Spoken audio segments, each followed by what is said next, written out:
Hello and welcome back to Elite Business Live 2025. Here now for the last panel discussion of the day. So we need to make it a good one, everyone. We need to keep the energy levels up. I hope you're all listening in the wings there to Joe Foster. I mean, what an incredible guy. Not much of an act to follow. I hope you're all fine with that. So I will just go through and introduce our panel to you all here. So we've got Alex Shepherd. He's Sales Director at Universal Partners, one of the UK's fastest growing cross-border payments companies, very important to businesses looking to go global.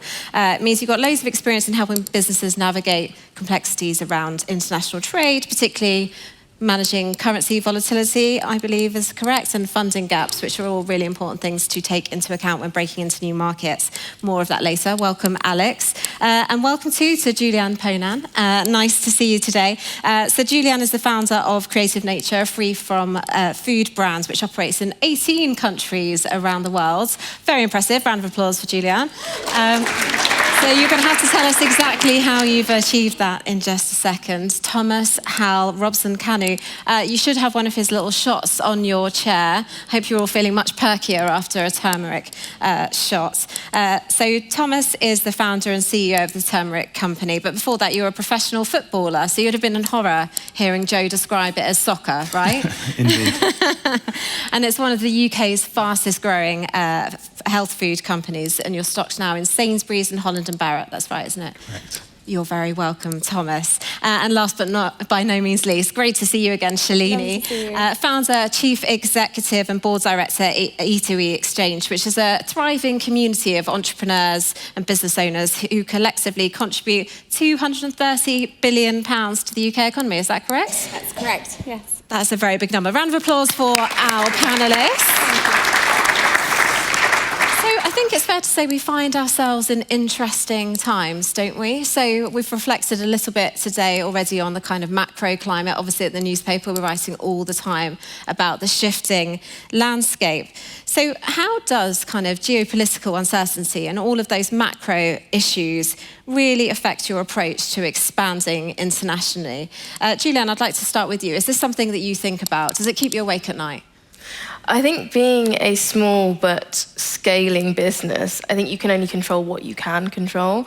So understanding the things within your parameters is really important. We don't have endless resource to be able to search every single country's tariffs and all of that. However, what we do use is we call upon people in DBT, Department of Business and Trade, the FSB, and that really helps us be able to make decisions quicker, especially with markets we already trade with. I think that's really important, understanding, are there any imminent changes that we have to make to packaging? How much packaging have we got currently in the warehouse? Because I've definitely been there when I've had to, even me, sit with my team and hand label thousands and thousands of stickers in the warehouse just because they've changed it by 2 millimeters that we have to have a logo.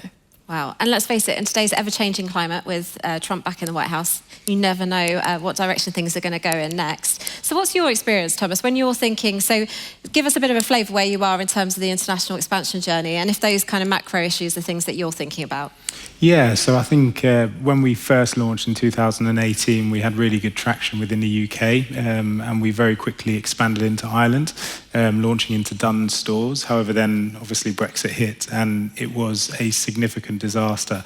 You know, as Shalini said, it was for bigger brands and bigger businesses who can invest into that legal infrastructure, you know, the supply chain requirements. You know, they were able to maneuver and navigate that space, but for us it was extremely difficult to understand the complexities that were obviously added to that. So since then, what we did, we came out of Europe.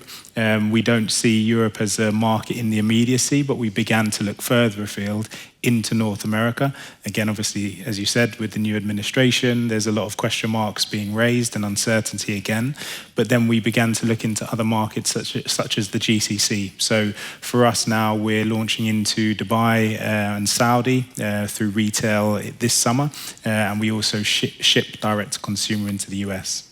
So interesting, and I'm hearing this a lot from entrepreneurs as well, that they're looking at the UAE and the Middle East, where they might have first, their natural instincts would be to go to the US. Shalini, is that what you're hearing as well from your community? Yes, actually I am. We're seeing a lot of both SMEs and high net worth individuals in terms of migrating to Dubai, looking at Saudi. Since Trump's come in, we've also seen a bit more appetite for people going to America. So the majority for the last, let's say, 1 year or so has been very much about moving to Dubai. But I've seen a slight shift in the last, let's say, 2 months or so of more actively looking at the US as well. And I think maybe it's because the tax regimes are going to be more favourable to UK companies that if you're based there, not on the foreign trade tariffs, but if you're actually based there. And the Middle East is, I think, a very important corridor, as in Dubai is a very important corridor into the Middle East. We ourselves, and one of the people in the audience, his name's Tarang Patel, his company is called Vsauce. He's already in the Middle East. He's actually been helping us with our strategy. And I know Alex is going to speak in a minute, but they're also looking at Dubai. So I don't want to take your thunder, Alex, but that's another market that they're expanding into. Yeah, I'd love to hear your thoughts. Yes, I mean, we're seeing more and more high net worths, as Shalini said, move across to UAE, as especially for tax purposes. I think the other thing as well, going back to your original question, is that moving into what we're finding with businesses now, I think the importance of also stress testing before you go into certain countries, because Trump is very unpredictable, as we've all seen. In the last 48 hours, he's imposed tariffs on Canada, they've retaliated.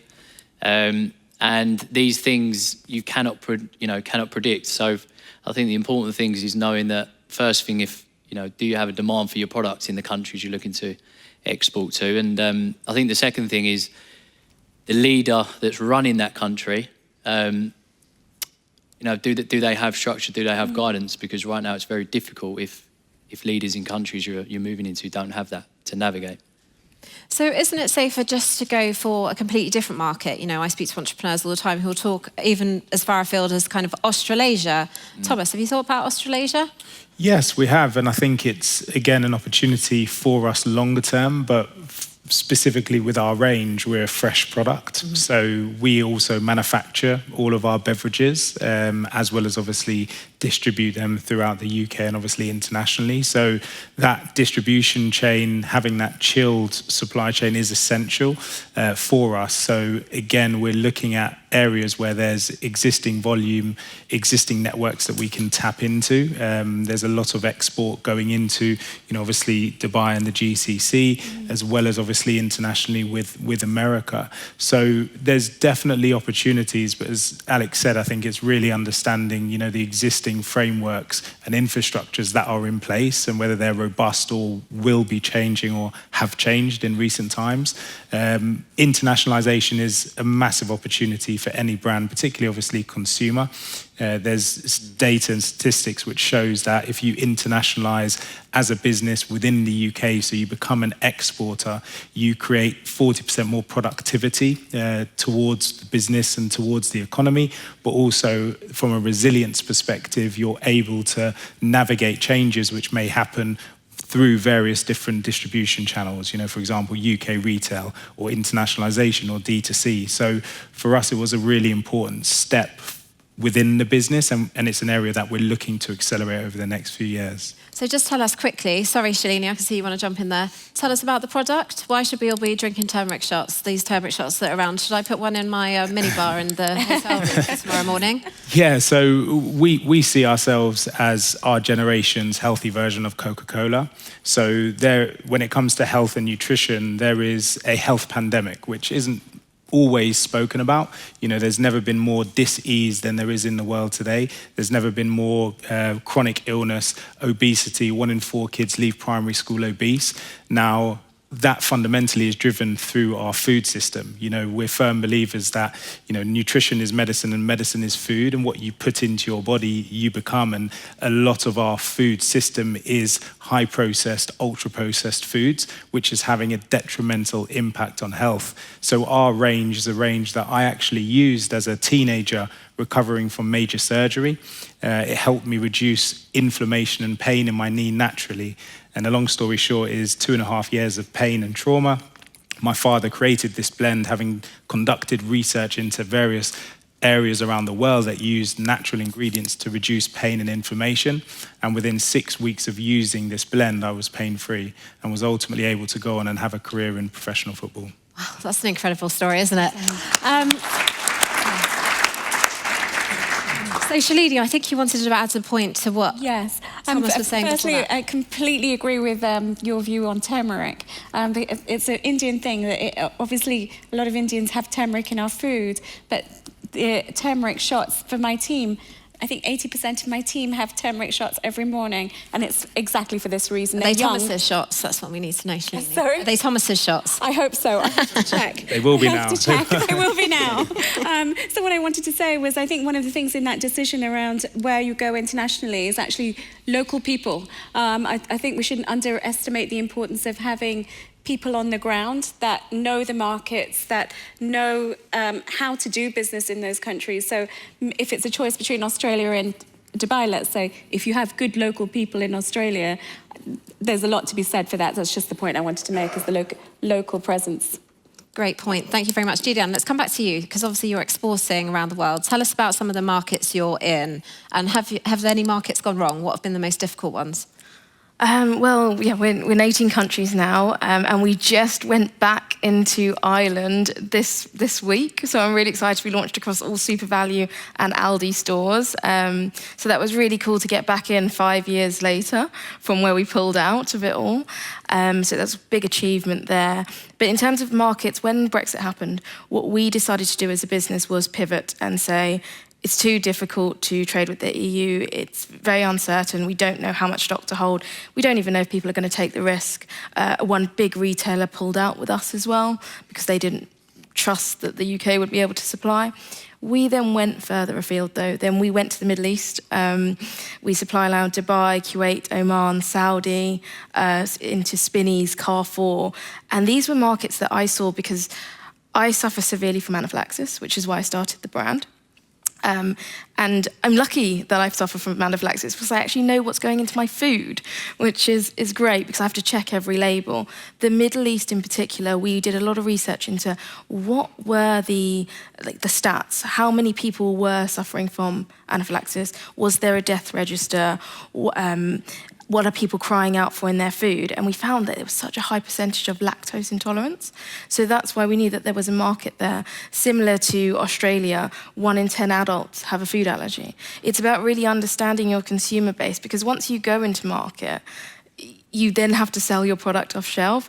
And we made a few mistakes along the way. Germany was one of them.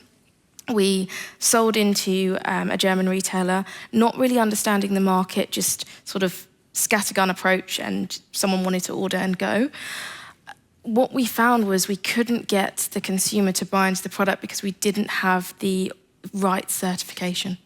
And again, that was something that was such an easy fix for later on, but we didn't understand the market. We hadn't visited the market. Having people either on the ground or doing things like trade missions, I really think that that's so important. The Export Academy that the Department of Business and Trade run is really important, and it's free, so you might as well use it as an entrepreneur. Yeah, really great point. And I know our co-host Ollie Barrett is a big fan of a trade mission or two, aren't you, Ollie? Alex, what about, so building on the kind of practical points and practical advice for our guests here today, when it comes to funding options around exporting, because you know, you need, in this case, you need the stock, you need the supply chain, you need the partners on the ground, and that stuff doesn't come cheap, does it? No, it certainly doesn't. I think there's a few things to definitely consider. Yes, you know, having a local presence, as Shalini said earlier, is key. But also, when it comes to funding, you know, businesses right now, cash flow can be super tight. High interest rates, inflation sky high, costs of price of goods and services are through the roof. So ensuring that you have the right finance solution in place that can ensure your cash flow is protected. You can buy excess stock as well, not to the point where you're sitting on too much stock that you can't deliver it to the end customer, but ensuring that your cash flow is not being squeezed too much, so that you can ensure that your stock level is always controlled at all times. So yeah, I think having the right financing and lending solution in place at times, we found that, even a business that has amazing cash flow, it allows them to scale from a 20-30% growth rate, some businesses that have gone to 40-50% by having the right finance products in place. So that all sounds dreamy, right? So why wouldn't we be doing that if it's going to help us grow our businesses much more quickly? Shalini, in your experience, what are the barriers? What's still holding people back? I think in the UK it's still very much around access to funding. And I think we're going through difficult times. Since COVID, it's been a more difficult market, especially for the seed and Series A round. I think that's one of the barriers. I think recruitment and retaining the right talent continues to be a challenge, and that's not just in the UK, that's globally. I think in terms of foreign exchange, having businesses like Universal Partners is very important to have the chat with these kind of organisations, and because what they help us to do is mitigate risk, and Alex talked about risk, and I think I'd encourage more people to have early conversations about risk management, foreign exchange management, even things like wealth preservation. So in terms of key challenges, it's access to funding, access to people, getting into the markets, the right markets, have the local people on the ground if you're going international. And my two fellow speakers, they've done an amazing job to expand so quickly. So maybe I'll ask them what some of their challenges are. But in our community, those are the things that we're seeing, Hannah. And does that resonate with both of you? Thomas, I'll come to you first. Yeah, sure. For us specifically, we tapped into UK Export Finance. So the CEO there, Tim Reed, they're very proactive around creating export opportunities for UK businesses, and small things such as guaranteeing invoices from suppliers internationally. That has a lot of weight when it comes to having the discussions with your bank when you want to access more funding or look at credit terms and extending credit limits. So I think there are a lot of opportunities out there, and I was actually with Tim Reed on a panel yesterday, and one of the items that he spoke about was actually the access to the information. Sometimes it's not that the opportunities or the resource isn't there, it's just that businesses don't know about it. So again, it's how can we increase that visibility, that awareness of the opportunities for businesses specifically to exporting. And then alongside that, I think there's also bigger opportunities for community building within those businesses. There's a lot of startup businesses, there's a lot of organisations. For us specifically, we're plugged into a number of communities around ethnic minority and black-owned businesses. To put things in perspective, in retail, when you go into a retail store, less than 2% of the brands and products that you buy are owned by black or ethnic minority owners.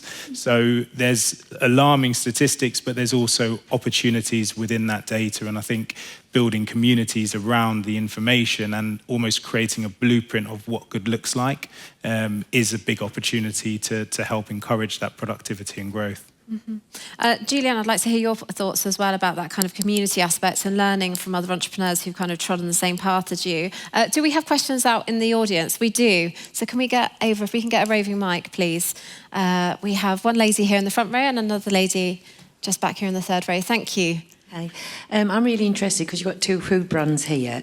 Programs like Dragon's Den, where they'll say, yes, you can get a listing in the supermarkets, and it's out of your control. The range reviews, the dates are changed, and when you're from a smaller product range, you'll always be last in line to be chosen. So how do you manage your stock? You went on that and your supply chain when you're so reliant on what's happening in the supermarkets and their range reviews.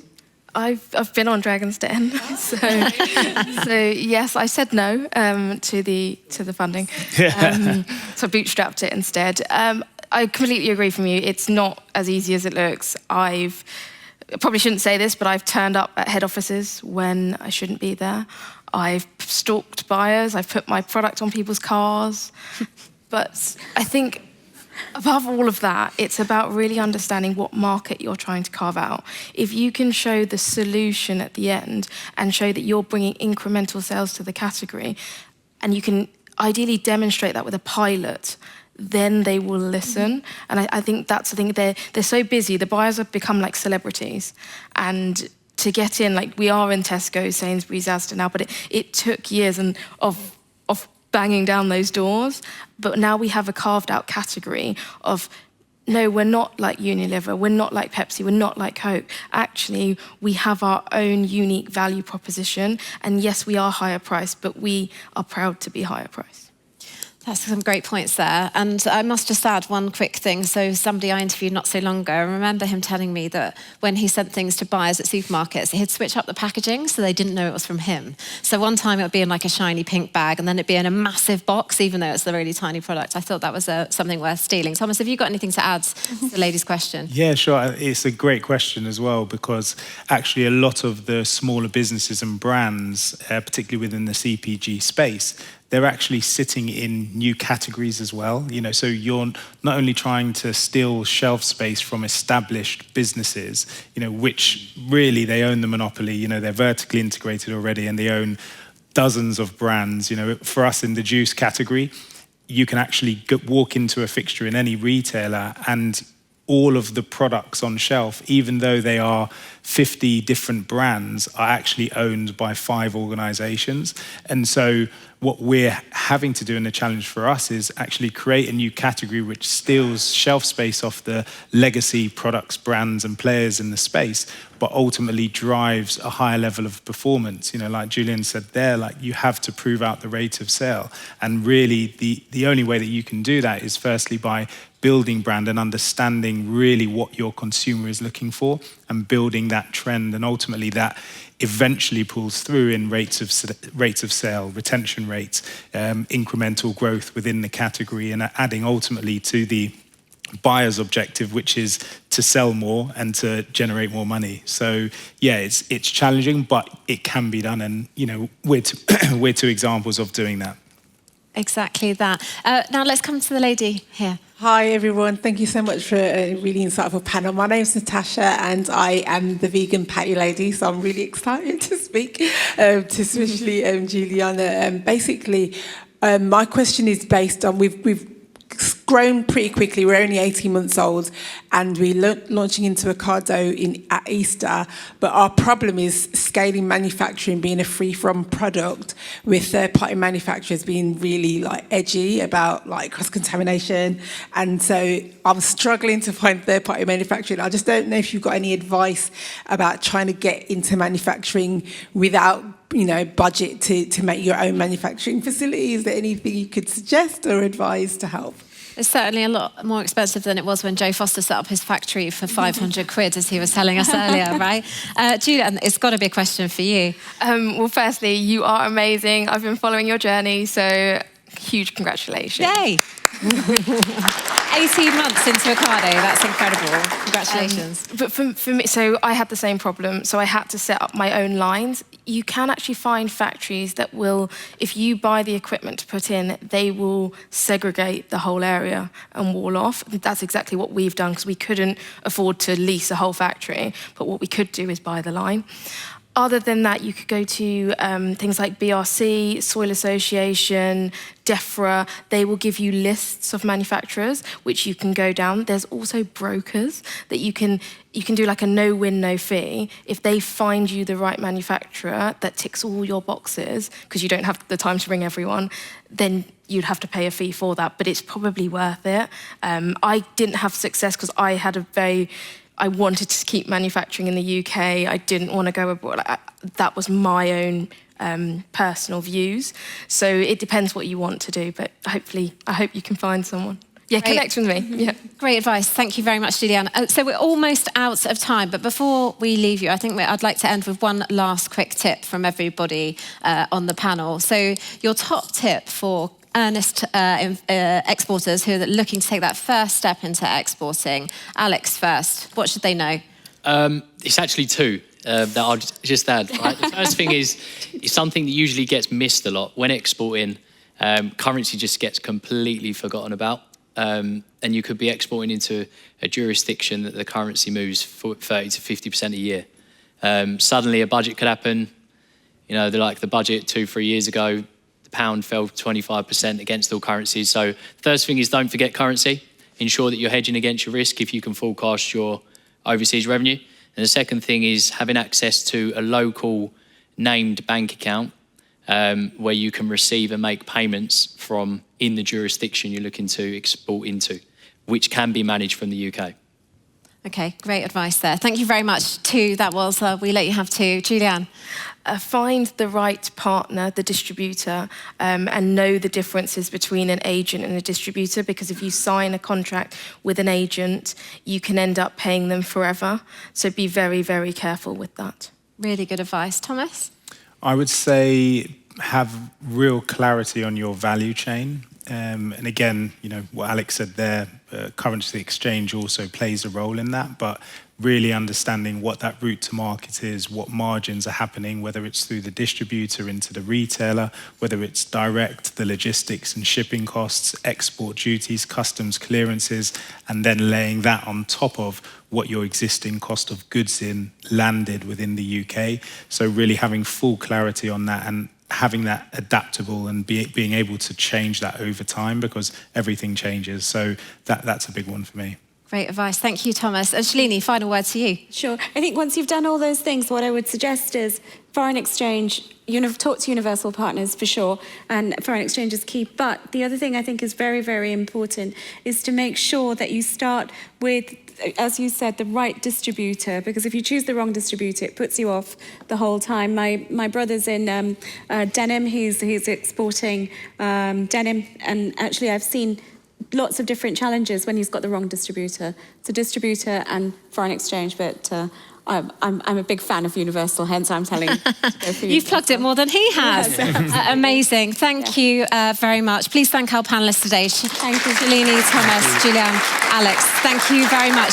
If you could make your way backstage, Ollie will meet you there, give you your final grilling of the day. Thank you so much. Thank you. Great to see you all. What a fascinating chat that was. I think there was loads of kind of practical advice there. Ollie, can you hear me? I can hear you loud and clear. Didn't know Shalini's brother was in denim. It just goes to show it's all in the genes, you see, Hannah. That's why he gets paid the big bucks, guys. I mean, it's irresistible, isn't it? Fantastic questions. I get to grill them a bit more, don't you? Did it give you happy memories of our days jetting around the world on trade missions, Hannah? I mean, we only did that once. You did the rest of the jetting around, as I recall it, Ollie. Well, I've got more questions for those guests, but it has encouraged me to dust my passport off. So, Hannah, thank you. And I'll see you at the very end of the day for some final wrap-up remarks, but also looking forward to tomorrow as well. Thank you, Hannah. Absolutely. Thank you, Ollie. Now, what I'm going to do, stay tuned. I'm going to duck down. Watch this. Don't worry, I'm back, because I dropped my phone because I've got a special message that's just come into my ear for you at Elite Business Live, and it's something about something going on right now. It is, or actually a little bit later, and it is that De Novo are presenting a session on driving SME growth through technological innovation. That's with Tim Warner at 5 minutes to 5. So if you want to tune into that particular breakout, he is the co-founder of De Novo Solutions. So Tim will be leading us through that session. Our thanks to him. Well, it's Elite Business Live, day one, and fresh from the main stage, we've got some brilliant guests who have been talking about going global. And I'm going to get my good friend and colleague, Shalini Khemka. Come and say hi, Shalini. How are you?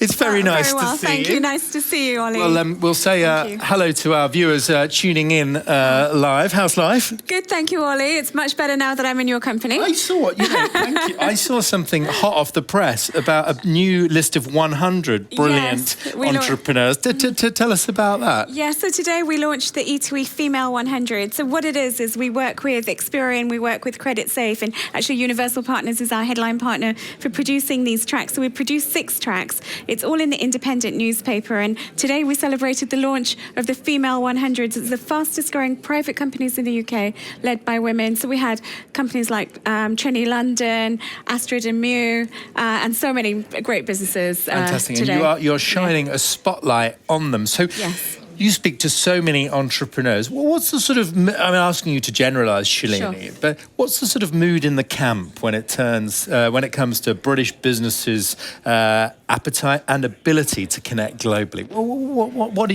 you getting a sense of? Well, the thing is, I think the DNA of entrepreneurs is that we are agile. We really, really want to expand, grow. So I'm still seeing that DNA, and I think people are hungry.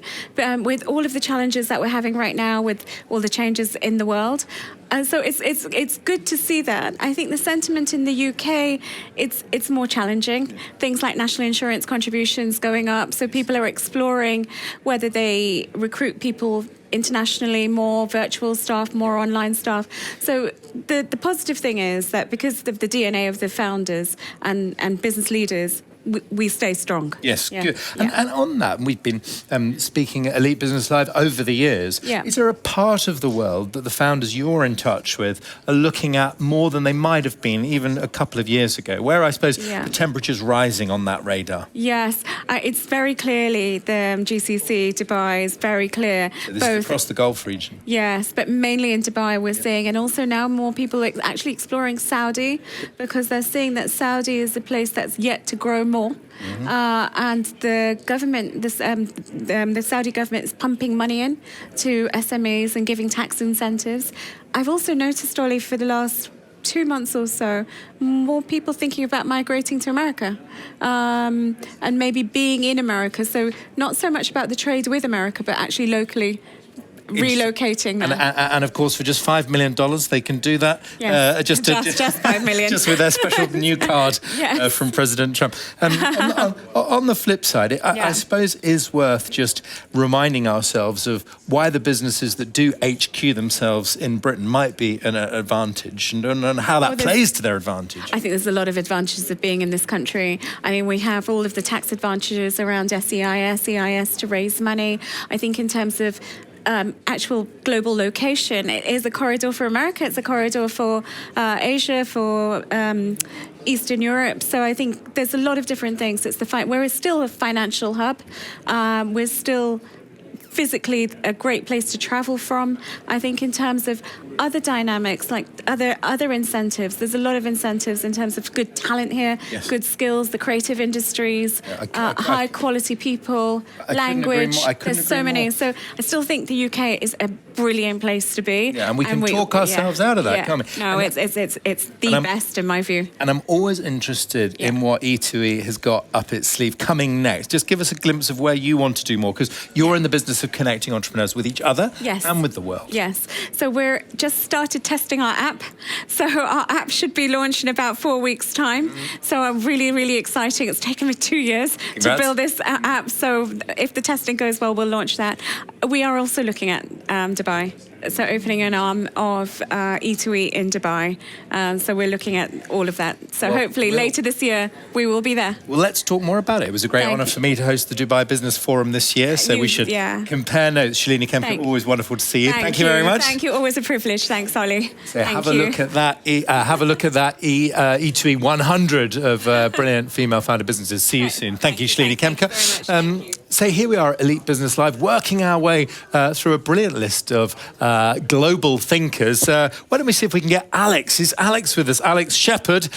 Welcome, Alex. Were your ears just burning? Alex Shepherd. Hi. Very good to meet you. Now, we're talking to our guests, catching up and around the UK. A good partnership there with E2E. You've already got a name check there. Yes, for sure. So we're working very closely with Shalini and the team at E2E. So E2E is a fantastic network. 24,000 members of owners, CEOs, managing directors. It is first class. Alex, what's something you wish you'd known about taking your business globally? Almost like, Alex, save yourself a lot of heartache, take a tip here. What would it have been?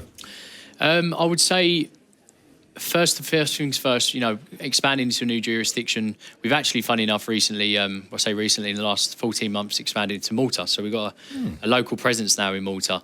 And for us, it was, I'd say, one of the things that we could change initially is finding someone locally on the ground that was actually Maltese to them to come work for us initially at the start. Whereas what we did was we moved some of our team in the London office across to Malta.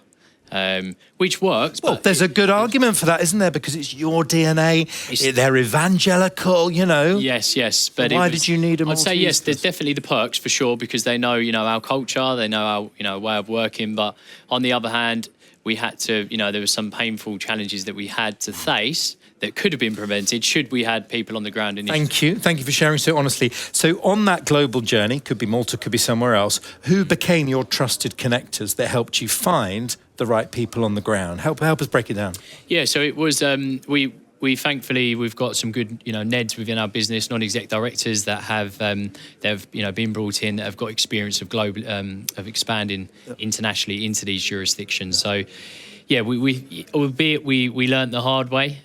We then understood the challenges of how to navigate after by having the right protocols in place. And now when you step back and you've got your globe in front of you in your office, where is flashing to you now? Where is next and why? For us, the next will be UAE, will be Dubai. We've already got a large presence of customers that are out in the Middle East at the moment already. But yeah, for us, now it's about getting a local presence out there in the UAE. We're seeing so many of our high net worth individuals depart and actually move to UAE now. And lots of incentives being the red carpet is being rolled out. Quick question from someone tuning in. I've got to be quite quick about it. What was your most difficult market to break into, and how did you overcome the challenge? Just a pithy thought there. Most difficult market. I mean, for us, we've only launched into 3 markets currently. So UK, Malta, and we've got Canada. But for us, Canada wasn't as tough. I'd say Malta was more tough due to the local regulations. But yeah, I mean, the next step for us is Dubai is going to be an interesting one, but we've already this time stress tested it, so good. We won't be in a position where we.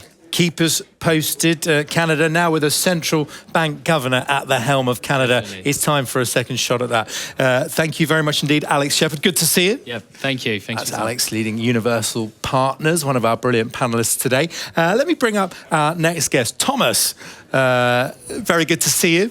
Lovely to see you too. And thank you for the fantastic products as well. This is wearing the brand, it's the Turmeric company. Turmeric Co, brilliant. That's pepped me up. Thank you very much. Very good. I'll put a question from one of our viewers. Did you have to change your product to suit customers abroad? How do you adjust to cultural differences? Really good question. So again, everything that we do is about the product quality. The blend itself is a blend that my father actually created 20 years ago to help me recover from pain and inflammation I had in my knee. So the blend itself was always what it is, and actually what we've seen since launching in 2018 is actually consumers are becoming more accepting of the palate profile of a functional shot. And there's a lot of shots on the market within that functional beverage space, but a lot of them have a base of apple juice or orange juice or water, which is just a cheap filler really, and actually can cause inflammation. Is this a very polite way of saying it might taste a little bit odd, but that's okay? Correct, exactly. So it's a potent mixture of raw functional ingredients, which we have actually now clinically backed with data. Well, if it didn't give me that oomph as I tasted it earlier, it wouldn't have felt right, if I'm being completely honest. So give us a sense of the reality on this, because I get that you can look at the stats and the research, but I also get the reality of running a business is you go with coincidence. You go with, a sort of a little bit of luck here or there, or a personal connection. So how does it play out in practice? The grand plan or the go with the flow? Yeah, no, I think there's that famous saying, isn't it? Everyone's got a plan until you get punched in the face from one of Mike Tyson's gems. Yeah, so, and again, like not to bring the mood down a little bit here, but I think there is like real actuality in that as well.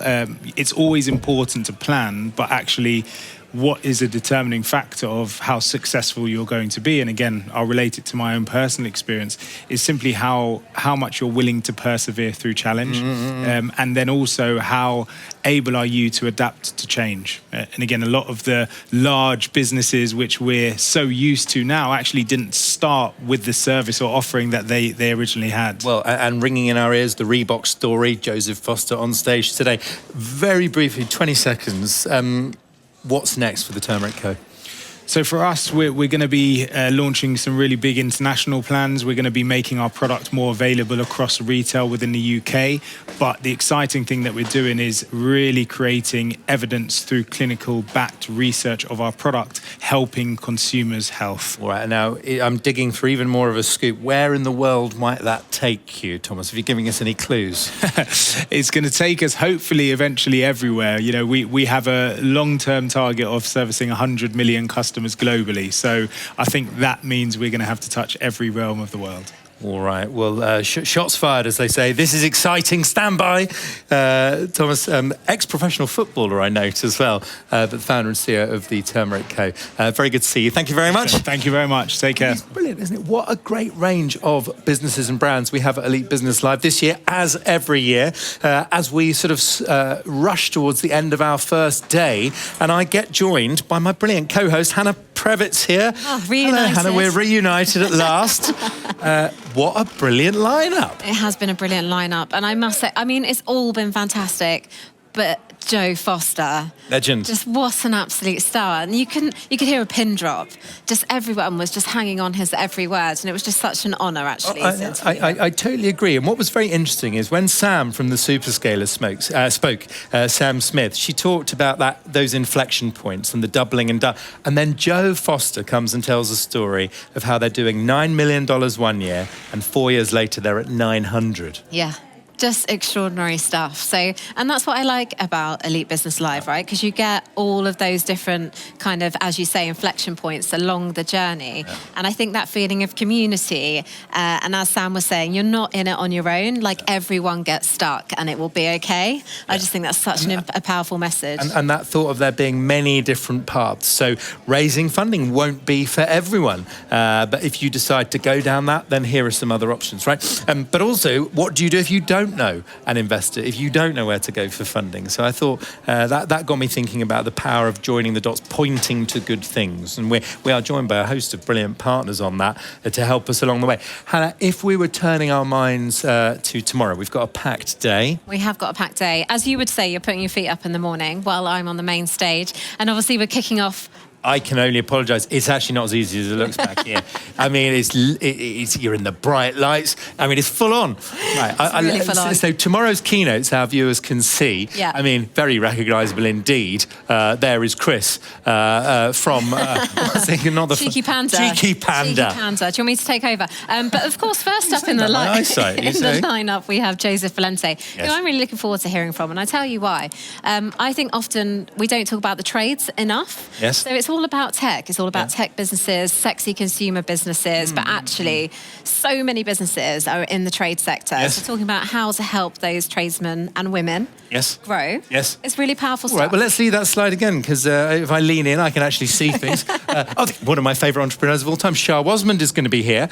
And by the way, her book was at number 1 in the bestseller list for pretty much a year. I've just been told not to get too close. How rude. Oh, that's me getting some flack there. And Johnny Patterson, I've plugged him a few times to get some more lip balm. Dr. Paw in the house. What about some of our discussions, Hannah? We've got some very exciting discussions. So I'm particularly looking forward to the hybrid hustle. Oh, yeah. So our readers at the Times are really interested in hybrid working. Yes. Whenever we write about hybrid working, Times readers get very cross because I don't want to suggest that our readers are all of a certain generation. No. They get very cross. And it gives them time, doesn't it, to go into that comment section, which I know you love, because it really is so uplifting. So, I mean, meanwhile, at Elite Business Live, I feel the comments utterly more positive. Yeah, supportive. And joking aside, it is about connecting for conversation. EBL 2025, our hashtag, joining the dots across the day. Absolutely. And I've heard some really heartwarming stories, actually, just around the building today, people connecting here in person. So if you haven't made it down in person this year, please do join us live luring next people. Year. Exactly that. Except if you're watching on catch-up, in which case you've got to come next year, 2026. The dates will be announced tomorrow, so just stand by for more on that. So in terms of housekeeping, I'll put it that bluntly. Yeah. And anything else we should cover off? I think we should. So we have some great breakout sessions coming tomorrow. So you just need to sign in. Just remember, if you haven't done it today, look on the What's On tab on your screen and you'll be able to see all our interactive breakout sessions there. And they're really good, I think, for kind of drilling down into a particular business issue. So make sure to check out what's going on there as well as what's on the main stage. Very good. So let the connecting continue. We've given you a sense, I think, of what today's been about. Maybe a final thought in the style of the late, great Jerry Springer, Hannah? Final thought. Well, we don't want to think about Jerry Springer, do we? Excellent Netflix documentary, though. I think what I would say is keep on going. That's what's come out of today. It's all about resilience. When you get stuck, keep on going. What about you? Yeah, no, keep on going indeed. I've always been more of a Ricky Lake man myself, but that's because an AI tool once said I looked quite a lot like her. Well, on that bombshell, from me, Ollie Barrett. And me, Hannah Prevett. This is Elite Business Live. Stay tuned and we will see you tomorrow. Thank you. And until then, goodbye.